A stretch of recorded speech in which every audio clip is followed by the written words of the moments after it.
Venkateswararao, Srinivasa seeds Vijayawada. మన దేవనపోయిన వెంకట సుబ్బయ్య గారి పొలంలో ఉన్నాం. ఇది కోసూరు పాలెం విలేజ్లో ఉన్నాం ఇప్పుడు మనం. ఇది ఆగ్రో ఏషియా సీడ్స్ వారి బజరంగి టమాటా అండి. ఇది ఏ మొక్క చూసినా సరే విపరీతమైన పూత, పింద, కాయ.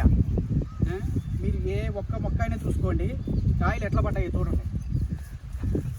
కాయలు ఎలా పడ్డాయి చూడండి.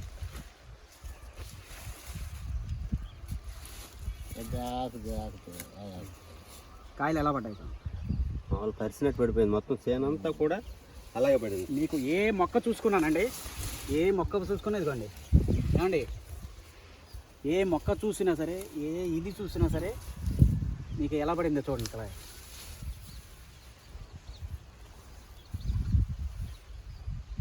రండి వెంకట సుబ్బయ్య గారు.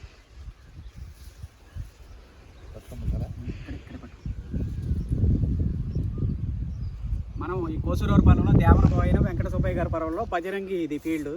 కాపు ఎట్లా కాసిందంటే ఏ మొక్క చూసినా సరే మీకు ఇదే రకంగా ఉంది. ఇది పందిరి కానీ కట్టాలంటే ఇనప కడ్డీలు వేయాలి. ఇది పందిరేస్తే ఎట్లా ఉండేదండి? ఇనప కడ్డీలు వేయాలి, మామూలు వాసలాగదు.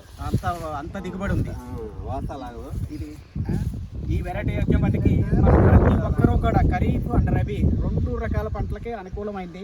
కాయ సైజు మినిమం 100 గ్రాములు వచ్చిందండి. ఏ కాయ చూసినా మీకు 100 గ్రాములు అట్లా ఉంటుంది.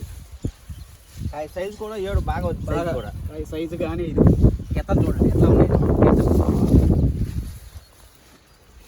ఎత్తలు చూడండి అది ఎట్లా ఉంది.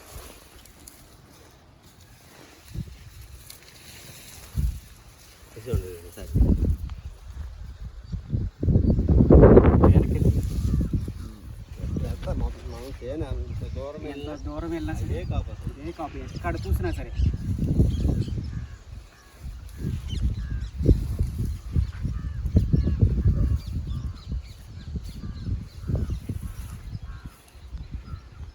ఇది మన కోసూరు పాలెంలో దేవనపోయిన వెంకట సుబ్బయ్య గారి పొలం. ఇది ఆగ్రో ఏషియా బజరంగి మామూలుగా బాగా చేశారండి. మీరు దీన్ని పందిరేస్తే చాలా బాగుండేదండి. ఇంత కాపు మీద పందిరి వస్తే ఆయన ఇనప కడ్డీలు వేయాలంటున్నారు. ఇంత కాపు ఆపాలండి. మామూలుగా ఎందుకు వచ్చి ఇప్పటికి మా ఊళ్ళో ₹1,00,00,000 ఇది ఎట్లా ఉంది మీకు?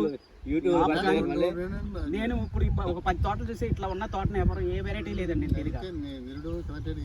అది చాలా బాగా వచ్చింది. మా ఊళ్ళో ఇదే మొన్న ఓకే, నేనైతే మ్యాచ్ ఇద్దాం అనుకున్నానండి.